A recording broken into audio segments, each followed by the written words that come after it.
Les règles de YouTube sont simples. Si tu aimes mes vidéos et pour me dire merci, clique sur le pouce bleu ou laisse un commentaire. Et si tu en veux d'autres, abonne-toi et clique sur la cloche. Merci. Bonjour à tous et bienvenue sur la chaîne Astro pour cette première vidéo concernant les conseils d'observation pour les objets du système solaire. Dans cette vidéo, je vous propose de passer en revue la petite checklist à vérifier sur votre instrument pour vous permettre la meilleure observation possible. Et c'est maintenant sur la chaîne Astro.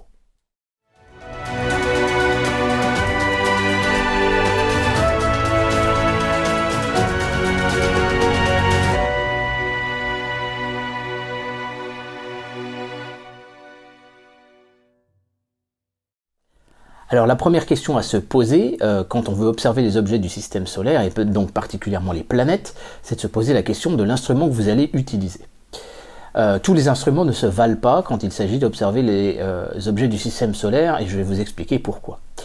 Alors vous pouvez bien évidemment observer avec une paire de jumelles, avec un télescope pour enfants, ou avec un Newton, un Schmidt-Cassegrain ou un Maksutov. Ces instruments ne sont pas tout à fait égaux pour deux raisons.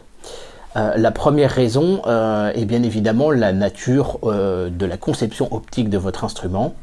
Des télescopes comme les Newton, les Maksutov ou les Schmidt-Cassegrain ont donc la présence d'un miroir secondaire donc au centre qui va avoir pour effet de dégrader légèrement la figure d'Airy et donc en conséquence le pouvoir séparateur de votre instrument.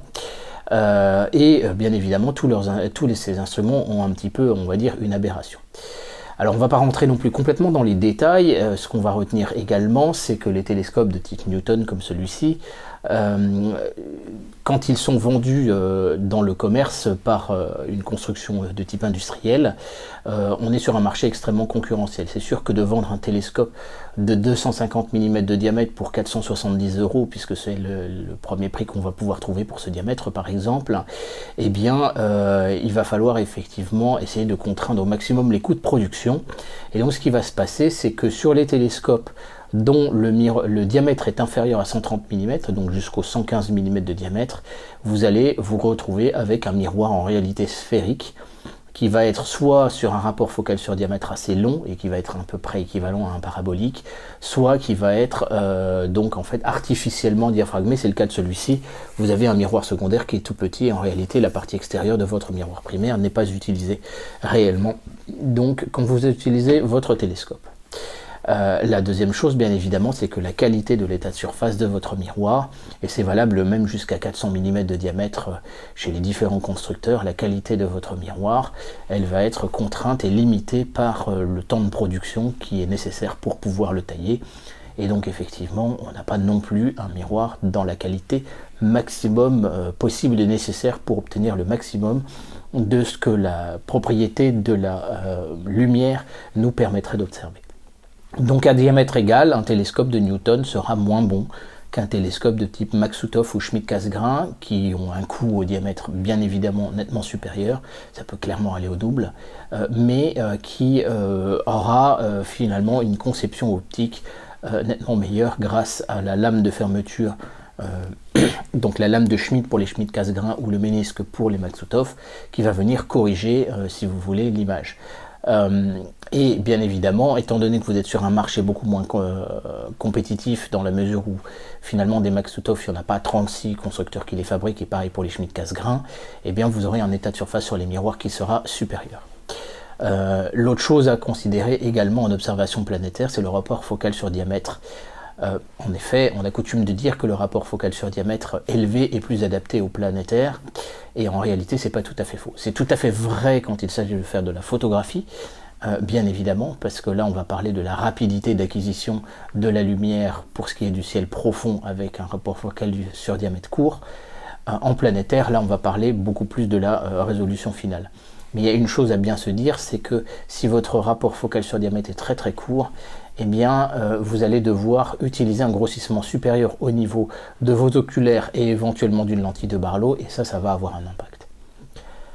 Alors bien évidemment, on va se poser la question du grossissement maximum possible pour votre instrument. Si vous utilisez une lunette d'initiation, c'est-à-dire des lunettes chromatiques ou achromatiques de type Litro ou même Fraunhofer, donc ça peut être des doublets collés ou espacés d'air, eh bien votre grossissement maximum va être à peu près à une fois le diamètre exprimé en millimètres de votre instrument. Ça va être la même chose sur les télescopes de type Newton de construction donc industrielle.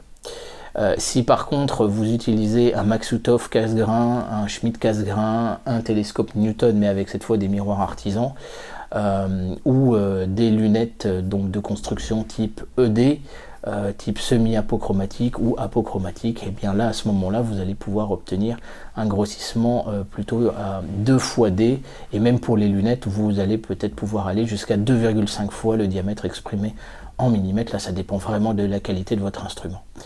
Donc là bien évidemment le choix des oculaires va se décliner en conséquence.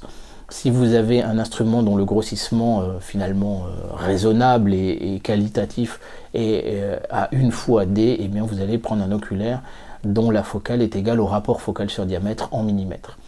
Si par exemple votre lunette ou votre télescope a un rapport focal sur diamètre à 10, donc par exemple une lunette 70-700 ou un télescope donc qui aurait ce rapport focal sur diamètre, je pense par exemple à un Schmidt casse-grain 200-2000, eh bien vous allez utiliser un oculaire de 10 mm de focale. Pour obtenir ce grossissement à 2 fois D, si la qualité de l'instrument le permet, vous allez utiliser un oculaire à 5 mm de focale. Par contre, si votre rapport focal sur diamètre est à 5, là à ce moment-là, pour obtenir ce grossissement à 2 fois D, et bien là à ce moment-là, vous allez devoir utiliser un oculaire de 2,5 mm de focale. Et donc finalement, la petite image aérienne qui aura été formée par votre télescope en son foyer et qui va devoir être grossie par l'oculaire, va devoir être grossie doublement finalement. Et là, à ce moment-là, la qualité intrinsèque des lentilles de votre oculaire va rentrer en ligne de compte. Et c'est une des raisons fondamentales pour laquelle le rapport focal sur diamètre élevé est plus intéressant en planétaire, parce que finalement vous n'avez pas besoin d'avoir un oculaire de très très petite focale. Et d'ailleurs vous remarquerez en regardant les marques haut de gamme comme Télévue ou comme même Explore Scientifique tout simplement, eh bien vous n'avez pas forcément des oculaires de 2 ou 3 mm, enfin il y en a quelques-uns mais ils sont un petit peu plus difficiles à trouver, ils ne sont pas toujours répandus dans toutes les séries d'oculaires.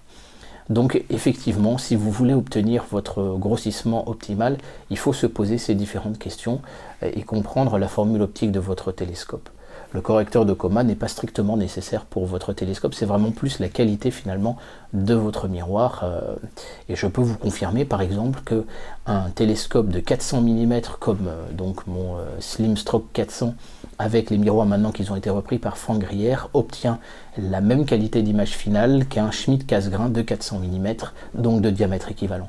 Donc c'est pas une question tant de formule optique qu'une question aussi de la qualité des miroirs, et c'est particulièrement valable pour les télescopes de type Newton.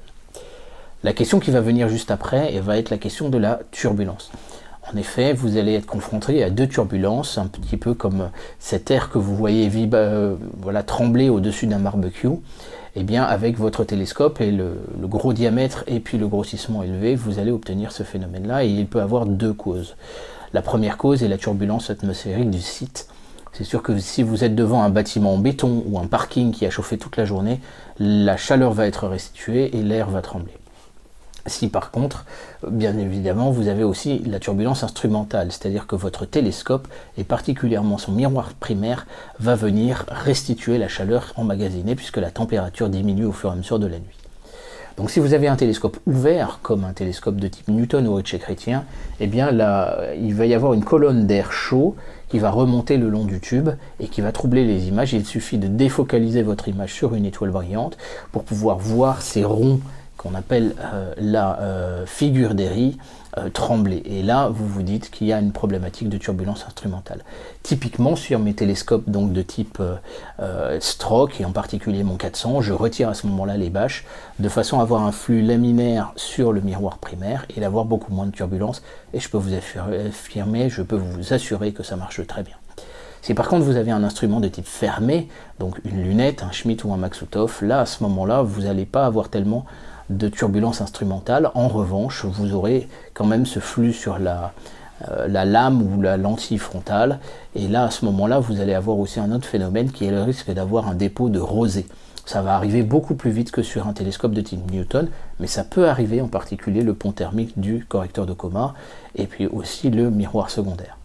Et donc là, il va falloir essayer de surfer finalement entre la température de l'instrument qui baisse et qui pourrait atteindre le point de rosée, et en même temps cette chaleur qui doit être évacuée de façon à ne pas troubler l'image. Le grossissement maximum, donc, vous allez pouvoir l'obtenir en fonction finalement de ces deux paramètres, la qualité de votre instrument d'un côté, et deuxièmement, ce que permet le ciel et la turbulence du ciel et la turbulence de l'instrument. Et donc à ce moment-là, vous allez tout simplement monter en grossissement progressivement en utilisant votre gamme d'oculaires. Et si vous obtenez un grossissement vraiment correct de 1 fois D, et bien c'est très bien. C'est pas grave si vous si vous n'arrivez pas à obtenir ce 2 fois D que votre instrument pourrait vous permettre en théorie. Peut-être que le ciel est beaucoup trop turbulent ce soir-là, et donc voilà, n'en soyez pas désespérés, ça peut arriver et c'est normal. Alors bien sûr, la chose inévitable à faire avant de commencer votre séance d'observation est le réglage de votre instrument.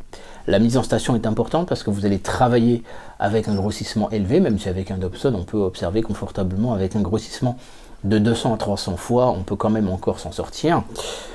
Si vous avez un télescope de type Newton, bien évidemment, il faut faire une collimation correcte. Alors vous trouverez des collimateurs laser ou des Cheshire sur internet. Faites attention, ceci dit, tous les collimateurs laser, et je pense en particulier à ce modèle-là, qui est pas très cher, eh bien, ne sont pas forcément correctement réglés. Il y a 3 vis là, ici, avec lesquelles on pourrait jouer pour faire la correction. Je vous prépare un tutoriel à ce sujet-là, mais sachez que moi j'en ai acheté un neuf de chez SV Bunny, et très clairement, il n'était pas correctement collimaté. La Rolls, c'est le collimateur laser de chez Baader, ou sinon celui-ci qui est le Hotech, qui existe en 2 versions, point et croix, qui sont nettement mieux avec un système d'autocentrage qui permet d'avoir une collimation nettement plus fiable. Et vous avez aussi les Cheshire. Alors je ne rentrerai pas dans la guerre entre les Cheshire et les collimateurs laser, les deux étant censés donner absolument le même résultat. Si vous avez un résultat différent entre l'un et l'autre, s'ils se contredisent, c'est qu'il y a une raison. Ça peut être la hauteur du miroir secondaire, tout simplement. Et donc là, il est préférable de vous rapprocher d'un club ou d'essayer de comprendre.